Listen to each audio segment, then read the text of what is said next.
Imagina por un momento que todo lo que sabes sobre la figura de Jesús puede estar incompleto, o peor, parcialmente oculto. ¿Qué harías si descubrieras que Jesús podría haber sido un mago, un hechicero o incluso un brujo? Y más aún, que no era el único hacedor de milagros de esa época. Sí, hay registros y relatos históricos de otros individuos que realizaban hechos extraordinarios, pero que fueron excluidos de la Biblia como la conocemos. Estamos tan acostumbrados a aceptar la narrativa tradicional que rara vez cuestionamos lo que quedó fuera. Existen textos apócrifos y documentos históricos que mencionan a otras figuras que realizaron milagros semejantes a los de Jesús, pero por algún motivo esos relatos no fueron incluidos en el canon bíblico. ¿Sería que estas omisiones fueron intencionales?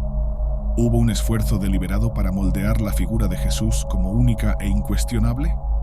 Considera el impacto de saber que Jesús podría haber estudiado prácticas esotéricas en Egipto, o que él podría manipular la realidad de maneras que hoy consideraríamos mágicas. ¿Y si los milagros que realizó fueran en realidad técnicas avanzadas de manipulación de la energía, conocimiento transmitido por tradiciones secretas de magos y hechiceros? Al reflexionar sobre estas posibilidades, puedes comenzar a cuestionar por qué ciertas historias fueron suprimidas. ¿Quién decidió qué narrativas serían consideradas sagradas y cuáles serían descartadas? ¿Qué más está escondido en los confines de la historia, lejos de los ojos del público?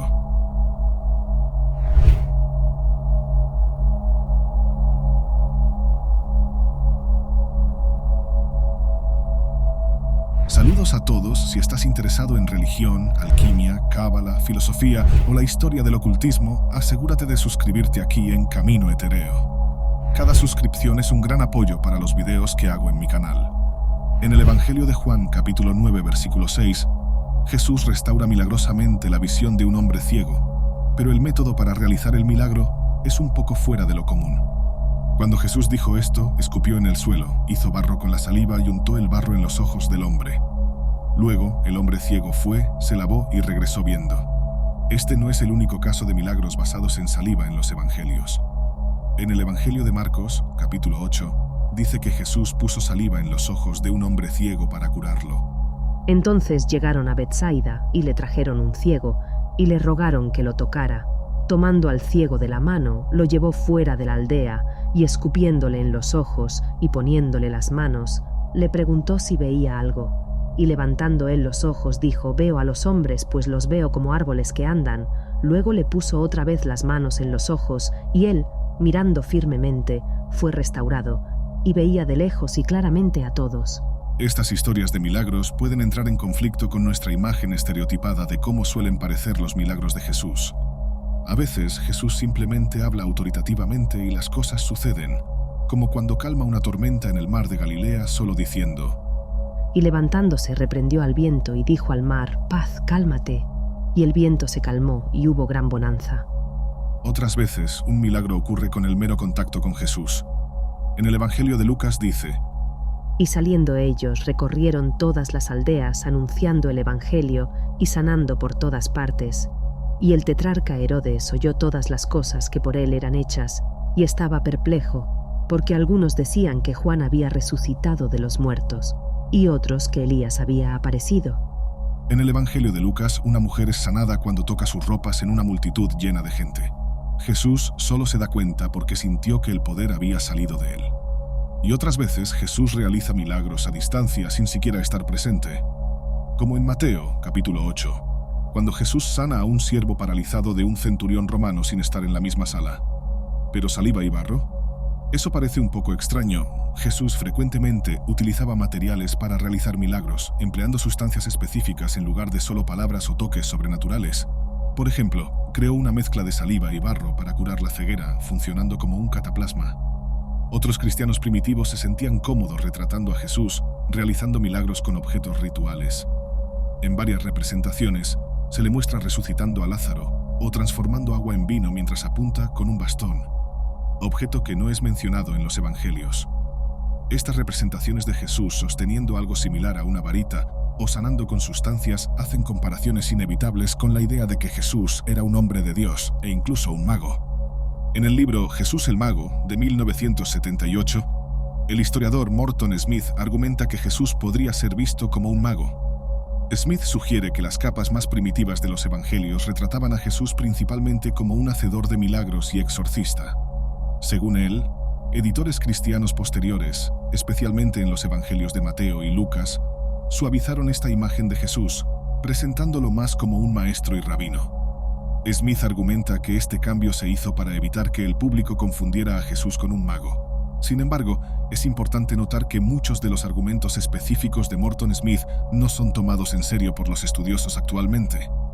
La interpretación de las evidencias por Morton Smith es frecuentemente especulativa y él hace saltos lógicos al intentar probar que ciertas escenas de los evangelios eran, en realidad, rituales mágicos. Específicamente, sus argumentos frecuentemente se basan en encontrar paralelismos entre los milagros de Jesús y milagros grecorromanos posteriores. Por lo tanto, si estás interesado en aprender más sobre Jesús, puedes hacer clic en el enlace en la descripción de este video para obtener más información. Por ejemplo, Smith intenta trazar paralelos entre Jesús y los papiros mágicos griegos y cópticos, que son un compendio de fórmulas rituales abordando diversos hechos sobrenaturales, como curar un dolor de cabeza, comunicarse con un espíritu o volverse invisible.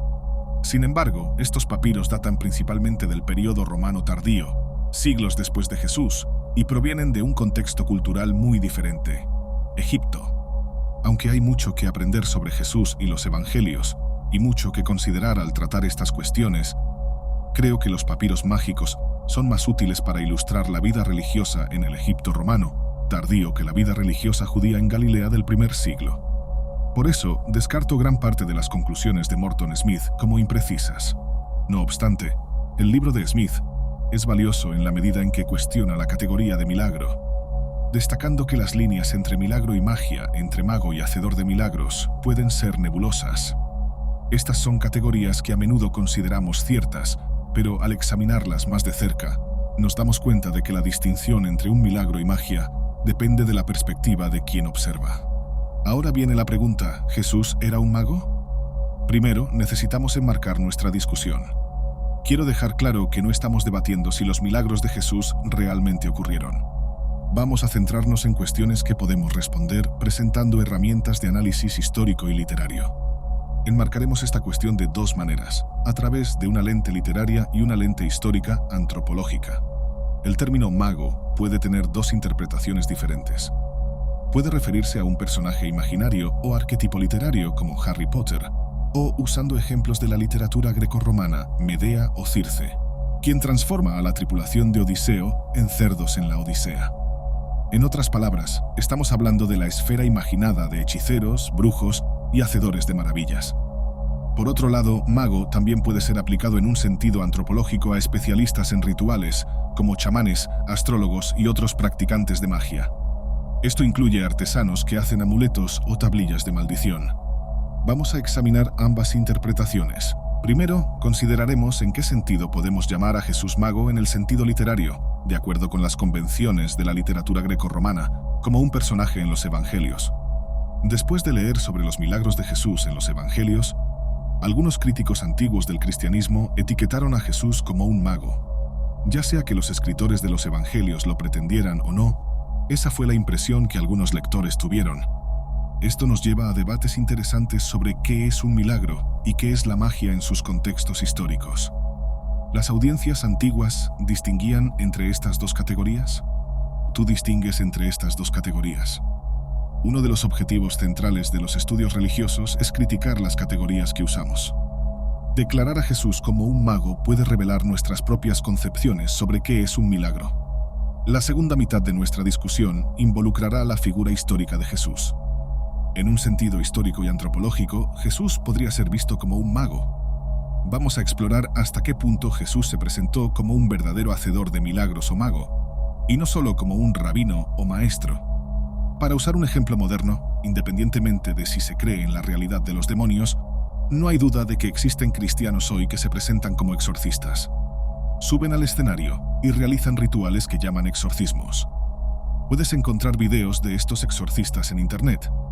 Algunos observadores más cínicos pueden rápidamente descartar a estos exorcistas como charlatanes intentando engañar a su público. Sin embargo, esta perspectiva puede oscurecer lo que está sucediendo desde una perspectiva antropológica o sociopsicológica. Estos especialistas en rituales y los participantes están inmersos en una comunidad religiosa que cree profundamente en la guerra sobrenatural entre ángeles y demonios. Argumento que estas performances rituales están moldeadas por señales sutiles de su cultura religiosa, que dictan cómo debe ser un exorcismo y por qué deben realizarlos. Las performances se realizan por preocupaciones sinceras sobre los demonios. De manera similar, Jesús, como un hombre judío viviendo en Galilea del primer siglo, estaba inmerso en una cultura religiosa que creía profundamente en la defensa contra el poder demoníaco. Era un mundo donde la muerte, la enfermedad y otros males físicos podían ser prontamente atribuidos a demonios. Por lo tanto, considerar a Jesús como un mago puede ayudarnos a entender mejor el contexto cultural y religioso en el que vivió y operó. Entonces, como los evangelios retratan a Jesús como un exorcista y hacedor de milagros, podemos preguntar, ¿esto tiene un núcleo de historicidad? ¿Jesús se presentó como tal? ¿Y podemos llamar a estas performances rituales públicas mágicas? Vamos a empezar con el análisis literario. El filósofo griego Celso es un ejemplo explícito de alguien interpretando a Jesús como un personaje mágico. A finales del año 170 después de Cristo, Celso publicó un libro atacando el cristianismo, intentando desacreditar a Jesús y al cristianismo en su totalidad. Algunas décadas después, el teólogo cristiano Orígenes escribió una refutación llamada Contra Celso. Aunque el libro original de Celso no ha sobrevivido, sabemos lo que escribió porque Orígenes cita a Celso extensamente, palabra por palabra. De esas citas aprendemos que Celso argumentó que cuando Jesús vivió en Egipto en su juventud, escapando de Herodes, el Grande, como se describe en el Evangelio de Mateo, adquirió conocimiento de ciertos poderes milagrosos. Jesús luego regresó a su propio país y mediante esos poderes se proclamó un Dios. En otro punto, Celso argumenta que Jesús utilizó esos poderes a través de la hechicería, llamando a Jesús mago y hechicero perverso, odiado por Dios. Obviamente, Orígenes no está de acuerdo con Celso y defiende vehementemente los poderes de Jesús. Entonces, ¿qué nos puede enseñar su desacuerdo sobre cómo las audiencias antiguas interpretaban los milagros de Jesús? Esto demuestra que magia y milagros son categorías subjetivas, dependientes de la perspectiva de quien los observa. Jesús, al realizar exorcismos y milagros, se alineaba con las prácticas culturales y religiosas de su época. Su presentación como un hacedor de milagros puede ser vista como parte de una tradición de especialistas en rituales. Las interpretaciones de sus acciones varían según la visión cultural y religiosa de cada observador. Para algunos era un mago, para otros un verdadero profeta y hacedor de milagros. Esta diversidad de interpretaciones resalta que las categorías de milagro y magia no son fijas, sino que fluctúan según el contexto cultural y la percepción de los individuos. Orígenes y Celso analizan el mismo texto, leen las mismas historias y discuten sobre los poderes de Jesús. Caminar sobre las aguas, curar ciegos y resucitar muertos. Orígenes argumenta que estos poderes son obra de Dios, mientras que Celso afirma que son resultado de demonios, hechicería y entrenamiento exótico en Egipto. Ninguno de los dos niega la realidad de los poderes de Jesús. En cambio, debaten la categoría moral de estos poderes y cómo deben ser clasificados. Podemos entender esto como un debate sobre una categoría neutral. Taumaturgia, que significa realización de maravillas, es una manera expansiva y académicamente neutra de describir todos los tipos de eventos sobrenaturales o paranormales realizados por algún especialista en rituales. ¿Curar a alguien de una enfermedad grave mediante una oración? Taumaturgia. ¿Hacer que una persona levite durante una sesión de meditación? Taumaturgia. ¿Predecir eventos futuros con precisión? También taumaturgia. Estos son ejemplos de hechos inexplicables y a menudo ambiguos que se encuadran en la categoría de taumaturgia. Celso y Orígenes discuten la categoría moral de hechos de poder sobrenatural. Podemos ver esto en las palabras griegas que Celso usa. La palabra que traducimos como hechicería es goetia, un término inequívocamente negativo en la literatura grecorromana, utilizado para describir rituales perjudiciales, malos e ilegítimos. La mejor traducción para goetia es hechicería, que lleva connotaciones negativas tanto en griego como en inglés. En griego, alguien que practica goetia es un goes, o hechicero. Los otros términos que Celso usa, mago y magia, son traducciones directas del griego magos y mageia, respectivamente. Puedes reconocer el término magos. El Evangelio de Mateo describe a los magos, o magoi, visitando a Jesús. Originalmente, mago o magos se referían a una clase de sacerdotes zoroastrianos en el Imperio Persa. La magia, por lo tanto, se refiere al trabajo o prácticas de estos magos. Autores griegos como Heródoto y Platón describieron a los magos como sacerdotes que realizaban deberes religiosos, como sacrificios. El filósofo judío Filón describía a los magos como especialistas sacerdotales con gran conocimiento. Sin embargo, también eran conocidos por actividades más misteriosas, como interpretar sueños o practicar astrología. Con el tiempo, estas palabras adquirieron connotaciones casi universalmente negativas en la literatura griega y romana, probablemente influenciadas por los prejuicios griegos contra los persas. Las palabras magos y magia pasaron a referirse a creencias religiosas exóticas y temibles, así como a ritos moralmente cuestionables, como sacrificios humanos o preparación de venenos. Autores romanos usaban la palabra magia como un término general para prácticas supersticiosas o ilegítimas, como maldiciones, encantamientos perjudiciales o venenos. Por lo tanto, cuando encontramos un texto griego o latino que dice que alguien es un mago o que practica magia, la traducción mago o magia puede ser engañosa. Se pierde mucho del valor moralizador y de las matices del término original. Ambos términos generalmente eran usados como acusaciones. Una persona griega o romana común raramente se llamaba a sí misma magos o decía que practicaba magia. Entonces, cuando Celso dice que Jesús practicaba magia, está moviendo la taumaturgia de Jesús a una categoría inequívocamente negativa, interpretando a Jesús como una caricatura literaria exótica, similar a otros personajes que practican hechicería en la literatura grecorromana. Así, al responder a la pregunta ¿Jesús era un mago?, necesitamos considerar cómo esas categorías y términos fueron usados e interpretados en el contexto histórico y cultural de su época.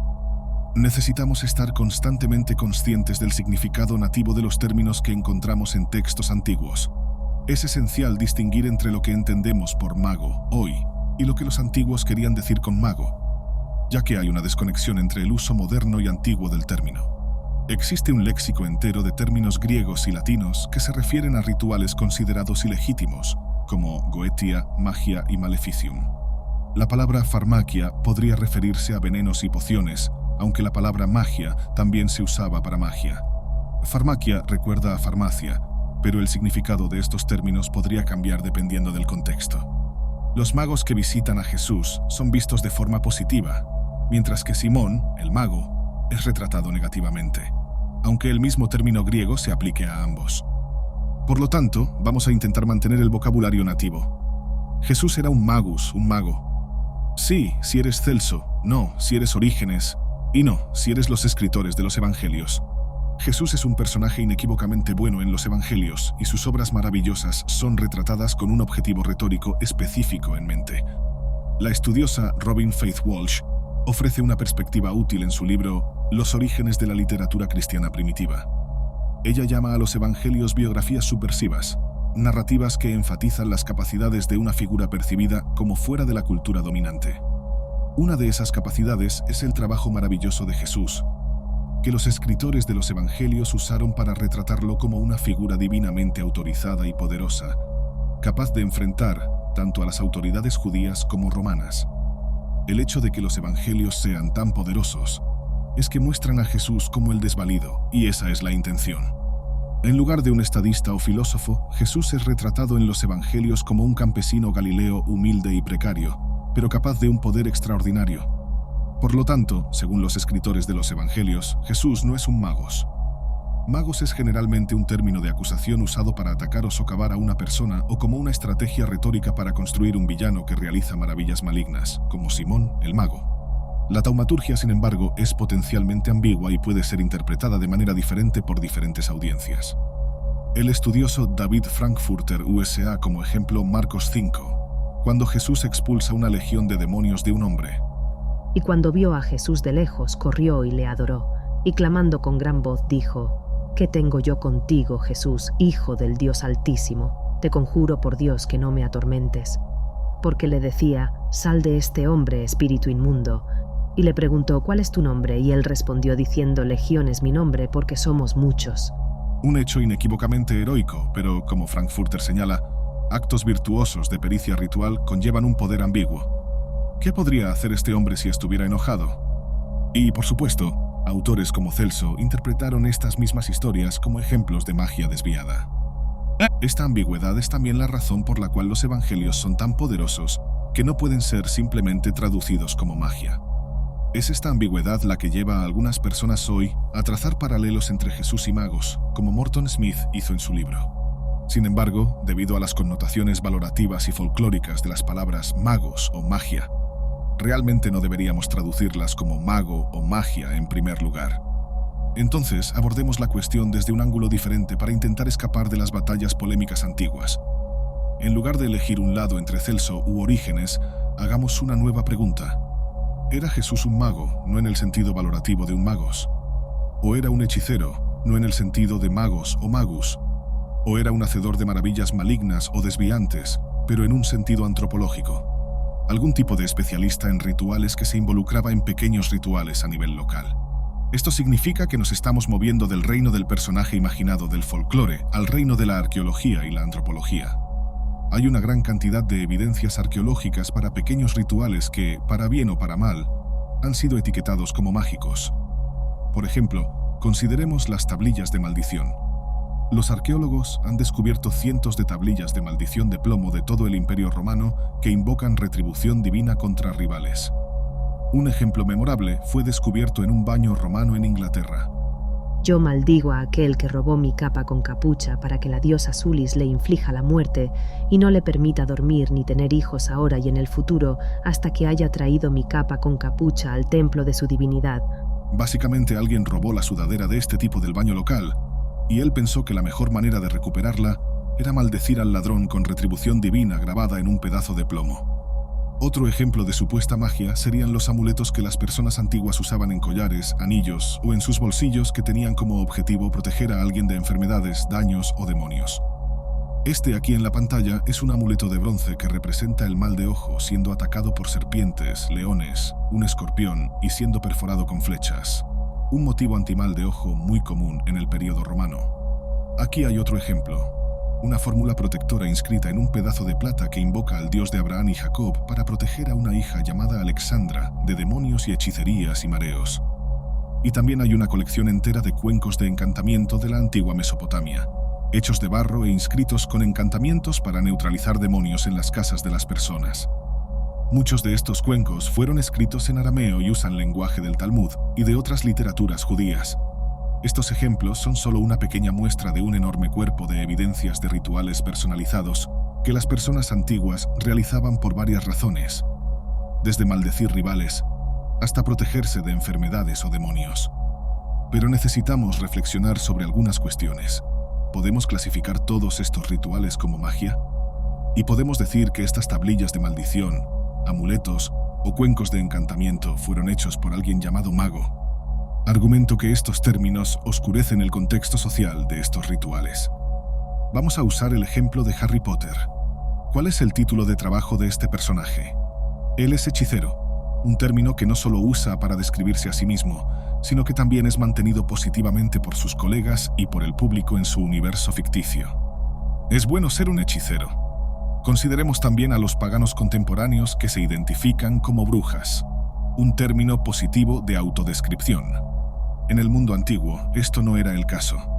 Con tantos términos griegos y latinos, cada uno con su significado específico y muchos de ellos con connotaciones polémicas, peyorativas o despectivas, es un error histórico aplicar la palabra mago de forma crítica a las personas que crearon o usaron estos objetos.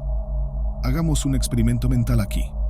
Sabiendo la connotación antigua de los términos magos o gos, cuando miramos un objeto como este amuleto de plata, que busca proteger a una mujer llamada Alexandra de demonios, o este cuenco de encantamiento que busca expulsar demonios de una casa, ¿es mago la mejor manera de describir a la persona que hizo esto?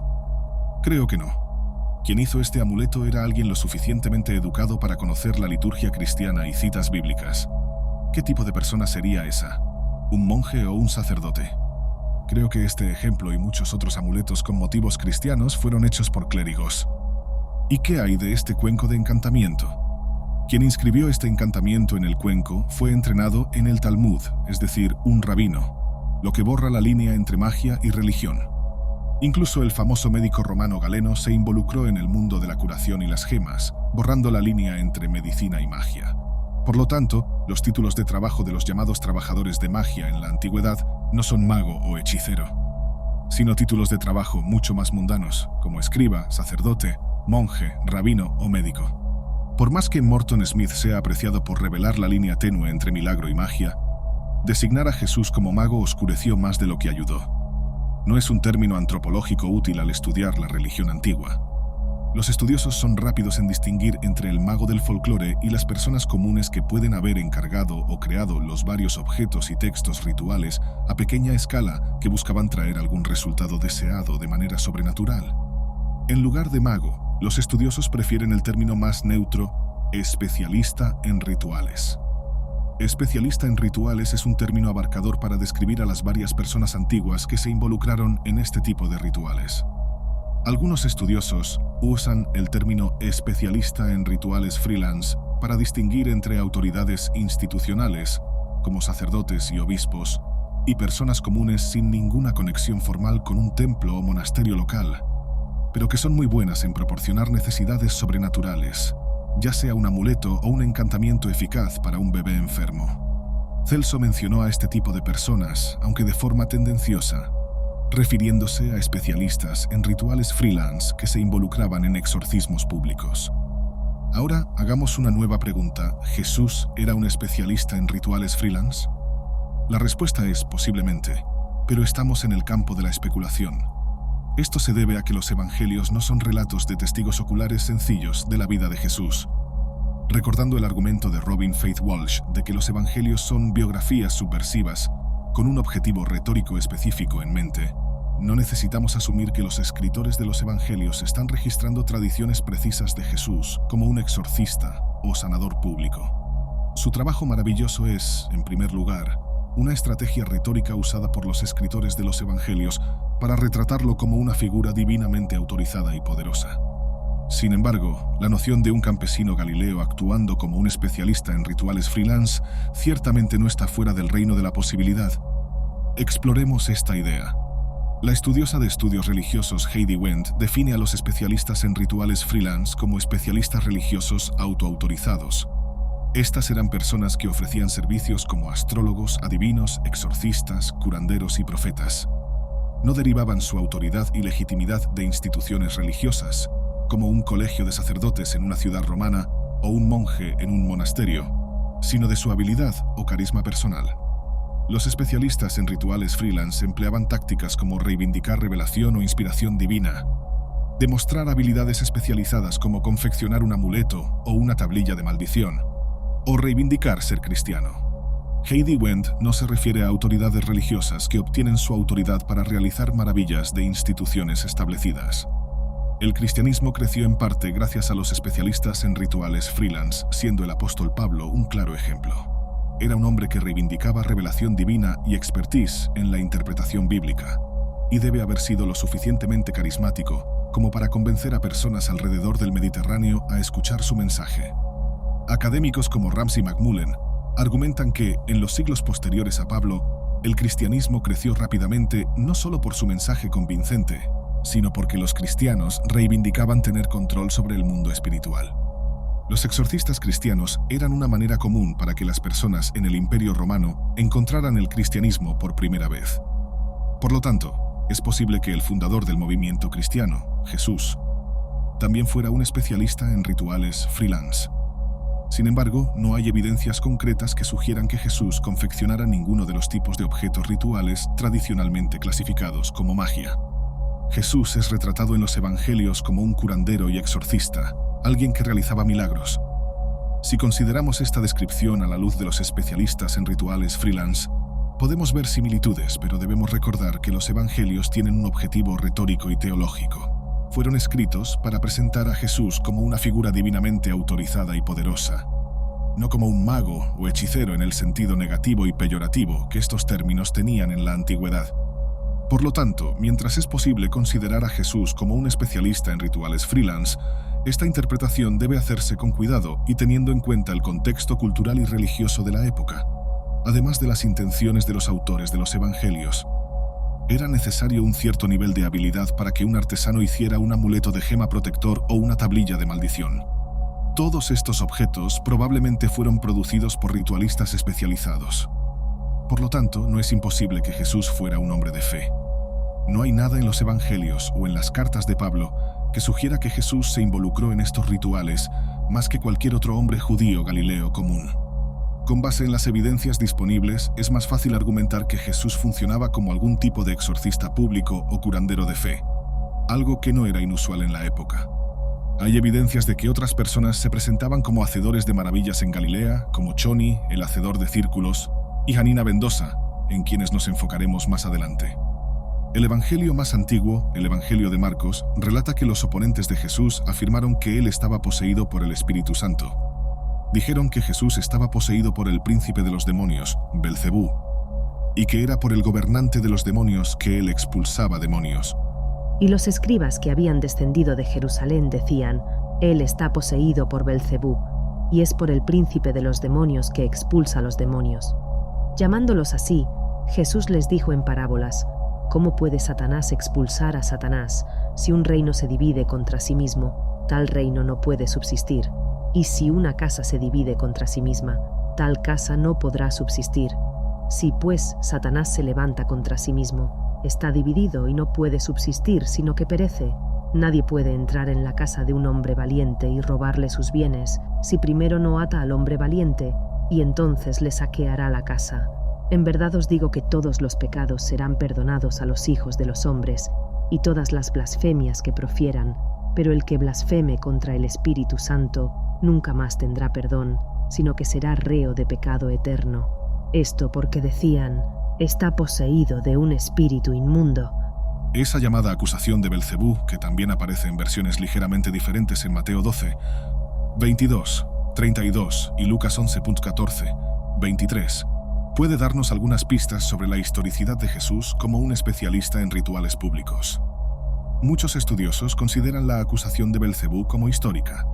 El estudioso Giovanni Bazzana, en un libro reciente sobre exorcismo cristiano primitivo, afirma que la mayoría de los estudiosos tiende a considerar esta acusación como una de las materialidades del Espíritu Santo.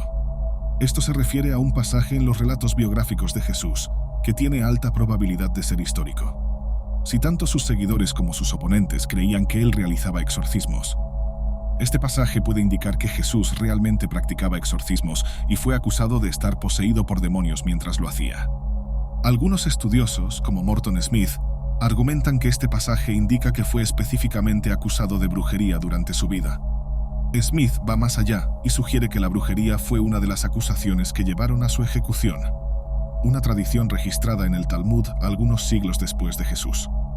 Si este pasaje contiene de hecho algún núcleo histórico, algunos estudiosos hipotetizan que Jesús puede haber sido motivado a realizar estos rituales para legitimarse como una figura especial en el plan de Dios, que hablaba por Dios y como un predicador apocalíptico. Anunciaba la venida del reino de Dios, que los judíos en el período del Segundo Templo veían como una batalla entre fuerzas divinas y demoníacas. No obstante, estas son especulaciones académicas. Como dice Bazzana, aunque la mayoría de los estudiosos considera la acusación histórica, dudan en afirmar que la acusación puede decirnos algo concreto sobre la práctica exorcística real de Jesús. Bazzana considera la cuestión de la autenticidad de la acusación de Belcebú un impasse. Por lo tanto, lo mejor que podemos hacer es esbozar la plausibilidad de un exorcista judío operando en Galilea en el siglo I, reconociendo que hay limitaciones en las evidencias disponibles y en las interpretaciones académicas sobre este asunto. Además de las narrativas del Evangelio, tenemos algunas evidencias adicionales sobre prácticas exorcísticas.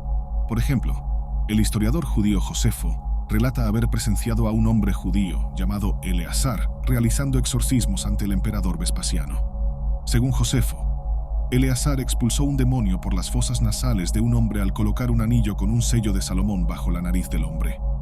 Cuando el hombre cayó, Eleazar ordenó al demonio que nunca más regresara, repitiendo el nombre de Salomón y recitando encantamientos que él mismo había compuesto. Si aceptamos el relato de Josefo como verídico, tenemos un testimonio ocular de un exorcismo judío a finales del I siglo. Incluso si no tomamos el relato al pie de la letra, esto indica que Josefo estaba al tanto de rumores sobre exorcistas judíos operando en esa época. También hay evidencias más concretas de la práctica exorcística judía entre los manuscritos del Mar Muerto. El manuscrito llamado 11Q11 o 11Q Salmos Apócrifos contiene 4 salmos destinados a ser usados para exorcismos. Uno de esos salmos es el Salmo 91, una de las fórmulas exorcísticas más comunes en la práctica judía y cristiana. Este salmo llama a Dios mi refugio y mi fortaleza, y afirma que Dios librará a la persona del lazo del cazador y de la peste mortal, funcionando como una fórmula protectora. Los otros 3 salmos encontrados en el 11Q11 son únicos a este fragmento de pergamino. Uno de los salmos instruye al exorcista a confrontar al demonio diciendo: cuando él venga a ti por la noche, le dirás, ¿quién eres? Los salmos de los manuscritos del Mar Muerto, que fueron copiados entre el año 50 y el año 68 después de Cristo, contienen fórmulas exorcísticas que datan de poco tiempo después de la vida de Jesús. Uno de esos salmos instruye al exorcista a confrontar al demonio diciendo: aléjate de la humanidad y de la descendencia de los santos, pues tu rostro es un rostro de ilusión y tus cuernos son cuernos de fantasía. Tú eres oscuridad, no luz, maldad, no justicia. El Señor te llevará a lo más profundo del infierno. Esos salmos probablemente son copias de fórmulas exorcísticas aún más antiguas, aproximándolos al período en que Jesús vivió. Otra fórmula esotérica encontrada en los manuscritos del Mar Muerto es 4Q560. Este es un texto arameo altamente fragmentario y difícil de traducir, pero parece abordar demonios, llamando al visitante maligno que entra en la carne y diciendo que los demonios causan fiebre, escalofríos y dolor en el corazón. La fórmula USA, comandos exorcísticos estándar como yo te ordeno, espíritu, y yo te compelgo, espíritu. Aunque ninguna de estas evidencias sea concluyente para afirmar si Jesús era un exorcista público o un especialista en rituales independiente, indican que los exorcistas judíos viviendo en el primer siglo no eran inusuales. Basándonos en el relato de Josefo y en los fragmentos de los manuscritos del Mar Muerto, queda claro que Jesús vivió en un mundo donde los exorcistas públicos estaban activos y las fórmulas exorcísticas estaban potencialmente disponibles. Entonces, esto nos trae de vuelta a la cuestión inicial. ¿Jesús era un mago? La respuesta depende de cómo definimos el término. Los escritores de los evangelios retratan a Jesús como un taumaturgo, y diferentes audiencias interpretarían sus maravillas como divinas o desviadas, dependiendo de sus prejuicios. Así, sus milagros podrían ser vistos como actos sancionados por Dios, o como magia sancionada por demonios. Ahora, si estamos usando el término especialista en rituales independiente, entonces la respuesta es potencialmente sí. La acusación de Belcebú puede indicar que Jesús realizó exorcismos, lo que implicaría que él era algún tipo de especialista en rituales. Esta es al menos una conclusión plausible cuando examinamos la cuestión junto a fuentes aproximadamente contemporáneas que muestran que los judíos del primer siglo copiaban fórmulas exorcísticas y que otros exorcistas judíos independientes eran conocidos. Aunque los estudiosos generalmente evitan etiquetar tales prácticas como magia, debido a la connotación folclórica del término, debemos admitir que las maravillas de Jesús no eran únicas en la literatura griega, romana y judía antigua. Sus hazañas de poder sobrenatural eran prontamente interpretadas por algunos lectores como Celso, como magia, el arte y práctica de un mago. Entonces, vamos a otra pregunta. ¿Quiénes eran esos exorcistas judíos conocidos? Vamos a explorar algunos de esos trabajadores de milagros galileos, los Anshe Maase, que vivieron poco antes y poco después de Jesús de Nazaret. Entre ellos está Choni, el hacedor de círculos, que podía pedirle a Dios que hiciera llover. Hanina Bendosa, cuya extrema piedad causaba milagros accidentalmente y que enfrentó a la reina de los demonios. Y Shimon Bar Yochai, tan piadoso que incluso los principales mandamientos de la Torá no se aplicaban a él y cuya mirada podía incinerar a aquellos frente a él. Se dice que los secretos de la cábala fluyen de él, incluyendo incluso una resurrección de los muertos después de una pelea en una fiesta de Purim.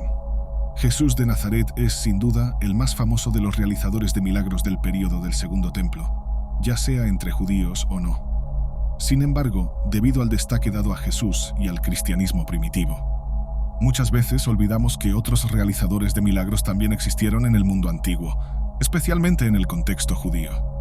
Si miramos más allá del brillo de Jesús, veremos que él no era una figura aislada en la historia judía del período del Segundo Templo. En la literatura rabínica desarrollada poco antes, durante y después de la vida de Jesús, Encontramos varios relatos de realizadores de milagros judíos similares, muchos de ellos originarios de Galilea, la misma región donde Jesús pasó gran parte de su vida y posiblemente nació. Esos realizadores de milagros son a veces referidos como Anshe Ma'ase en hebreo, que significa literalmente hombres de hechos. Sin embargo, es importante notar que este término tiene connotaciones específicas en la imaginación rabínica.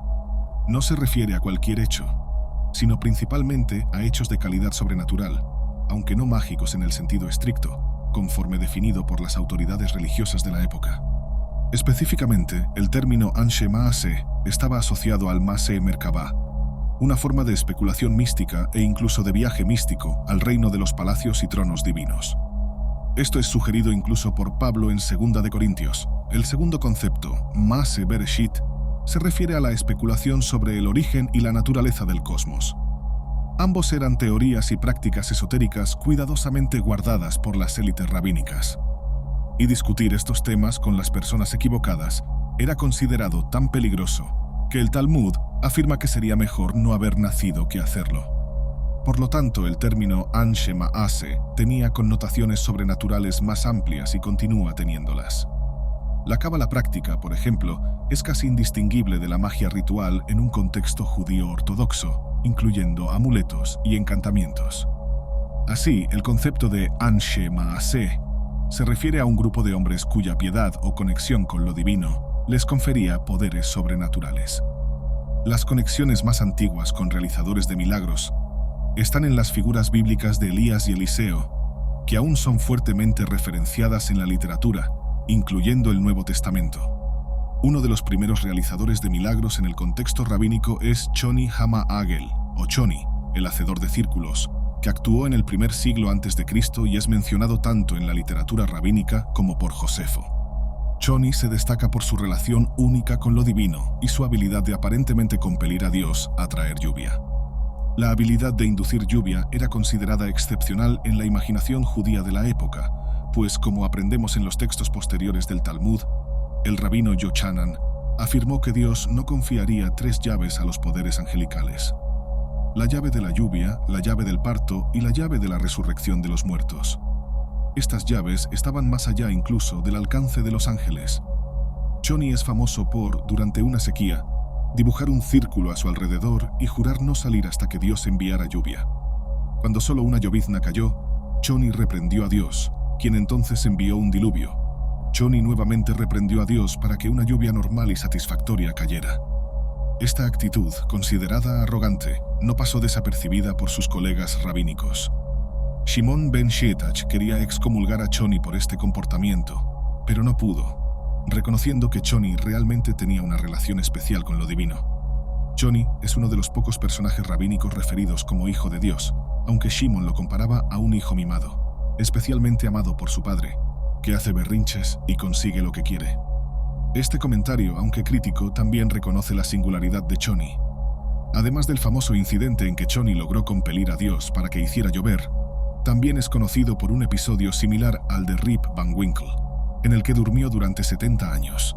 En una versión de la historia encontrada en el Talmud babilónico, Choni visita una casa de estudio después de despertar, pero no es reconocido como el famoso y poderoso hacedor de círculos.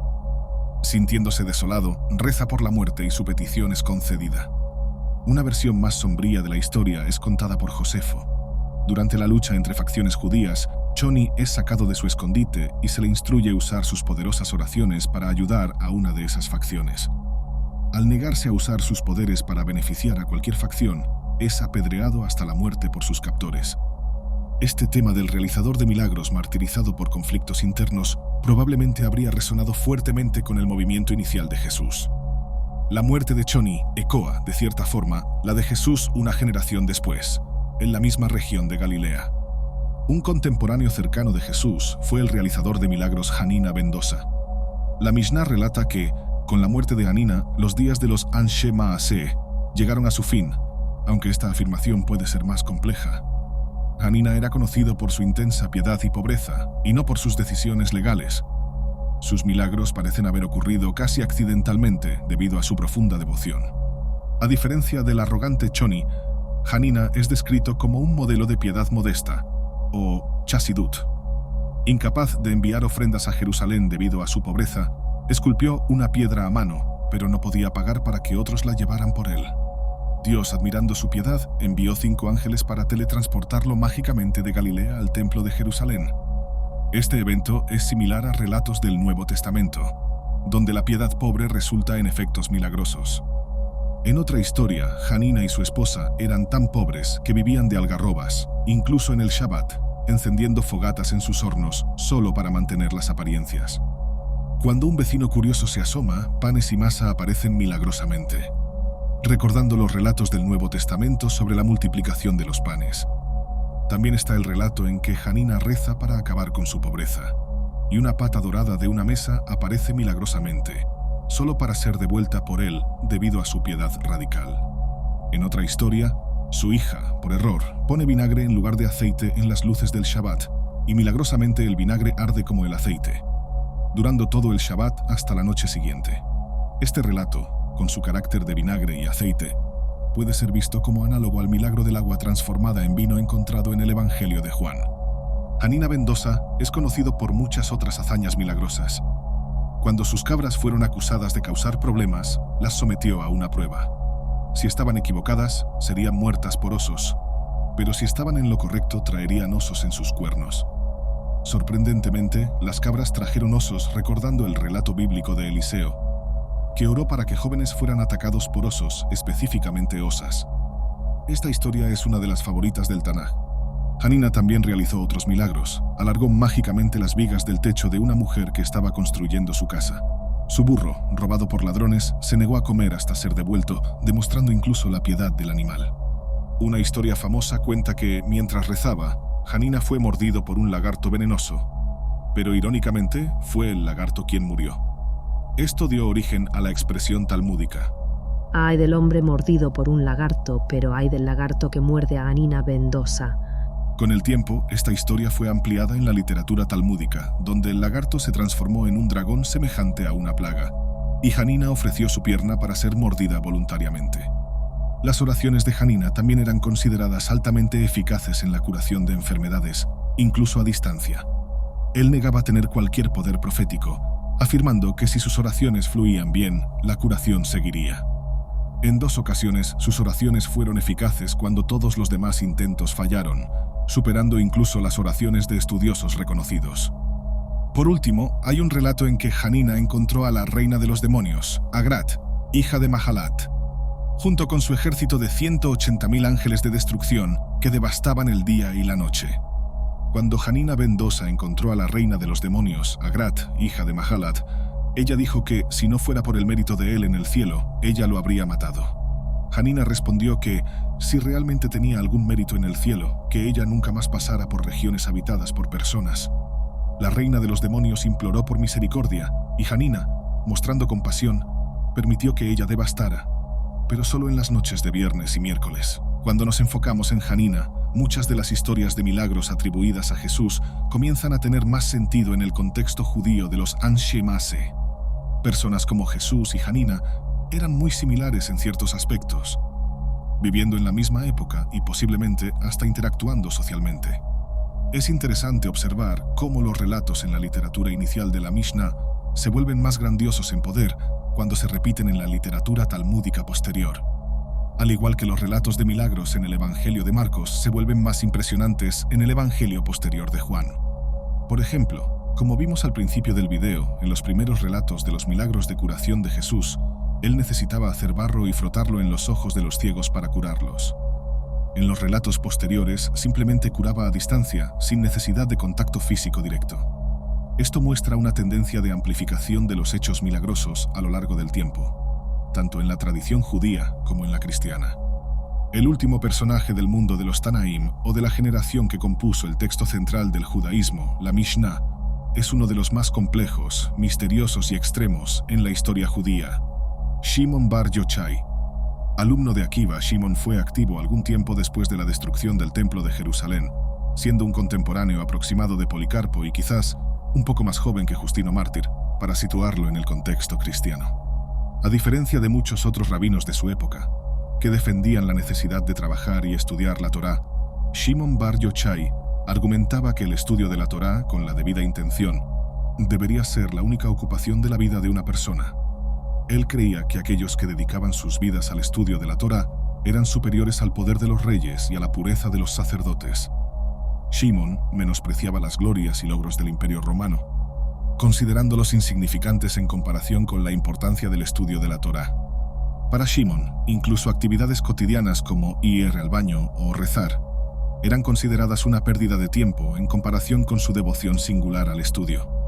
Se consideraba exento incluso de recitar el Shema, la oración central de la vida judía que declara la existencia y unidad de lo divino. Para Shimon, esta oración era redundante, pues dedicaba todas sus horas de vigilia al estudio de la Torá.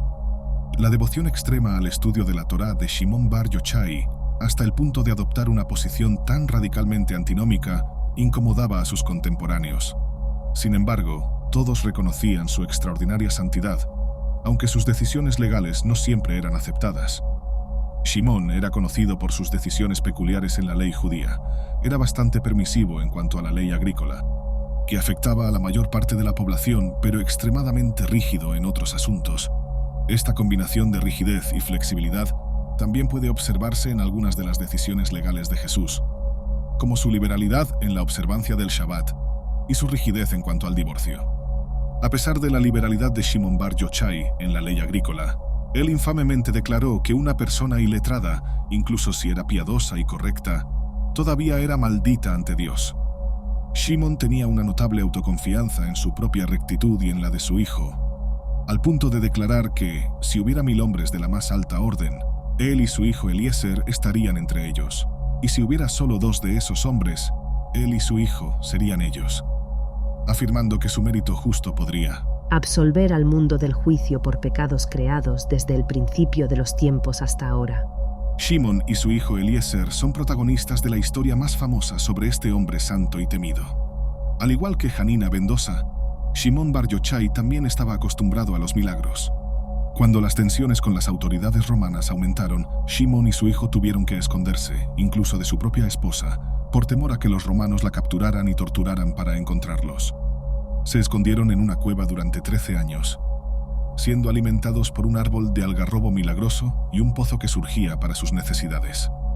Pasaban los días enterrados hasta el cuello en la tierra, excepto en el Shabbat, cuando se vestían y rezaban. Después de 13 años, cuando la amenaza pasó, el profeta Elías los invitó a salir de la cueva. Sin embargo, al ver a las personas realizando tareas comunes, como plantar y sembrar campos, la mirada terriblemente justa de Shimon y su hijo incineraba a cualquier persona o cosa que veían. Preocupados de que Shimon Bar Yochai y su hijo destruyeran el mundo con sus miradas poderosas, una voz celestial, la voz de Dios, ordenó que volvieran a la cueva por 1 año más. Después de ese periodo, mientras la mirada del hijo todavía destruía todo lo que veía, la de Shimon comenzó a reparar lo que había sido destruido. Finalmente, cuando vio a un hombre anciano preparando diligentemente para el Shabbat, las miradas destructivas llegaron a su fin. Dado el carácter positivamente de otro mundo de Shimon Bar Yochai, los rabinos de la época lo elogiaron de manera única, pero mantuvieron distancia de él. Su ordenación fue secundaria al alumno de Akiva, Meir, y sus decisiones legales nunca se convirtieron en ley establecida. Aunque su rectitud lo hacía santo, los rabinos argumentaban a favor de una Torá que fuera práctica y aplicable en el mundo real, a diferencia del extremismo religioso de Shimon Bar Yochai. Aún así, en al menos 2 aspectos, Shimon Bar Yochai tuvo un impacto duradero. Primero, su posición sobre la dedicación radical al estudio de la Torá se convirtió en la norma en el mundo ultraortodoxo, donde muchos hombres pasan todos los días estudiando la Torá. En segundo lugar, y más importante, a Shimon Bar Yochai se le atribuye con frecuencia la autoría del Sefer HaZohar, o Libro del Esplendor, el texto fundamental de la Cábala. Este texto es considerado una de las escrituras más recientes añadidas al canon judío, al menos en el mundo ortodoxo. Así, en términos de teoría cabalística y la práctica del estudio sobre el trabajo en el mundo ultraortodoxo, el judaísmo vive a la sombra de Shimon Bar Yochai, reflejando su influencia duradera en estos 2 aspectos importantes. Para terminar, vamos a compartir una historia intrigante sobre milagros. En el Talmud, en Mejilla 7b, se dice que Rabba afirmó que alguien debe embriagarse tanto en Purim que no pueda distinguir entre maldito sea Hamán y bendito sea Mardoqueo. Esto se convirtió en una obligación religiosa de embriagarse en Purim. En esta historia, Rabba y Rav Zeira celebraron Purim juntos y se emborracharon extremadamente, cumpliendo con la misión.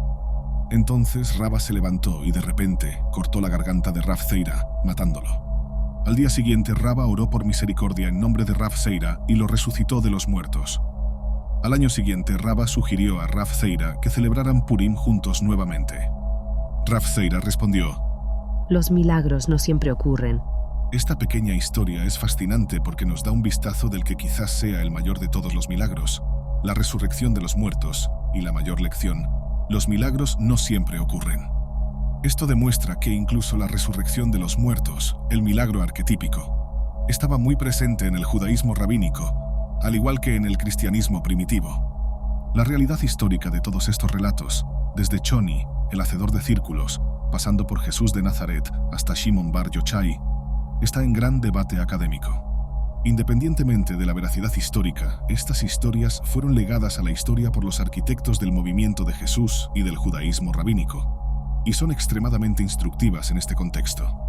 Lo interesante de estas historias míticas de realizadores de milagros es cómo cada una ilumina a la otra cuando se ve en el contexto judío de los Anshe Maase de Galilea, en el período del Segundo Templo y poco después. Esto es cierto para Jesús, sus seguidores y las historias que contaban sobre él.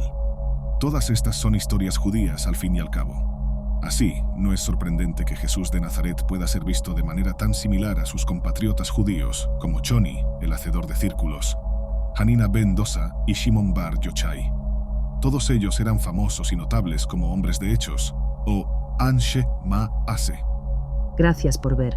Si te gustó el video, mira El origen del zoroastrismo, donde abordamos el origen del bien y el mal en esta antigua religión y la conexión de las creencias judías y cristianas con las enseñanzas de Zaratustra. Por favor, haz clic en el botón de me gusta, y si eres nuevo aquí, suscríbete y haz clic en la campana para recibir futuras notificaciones.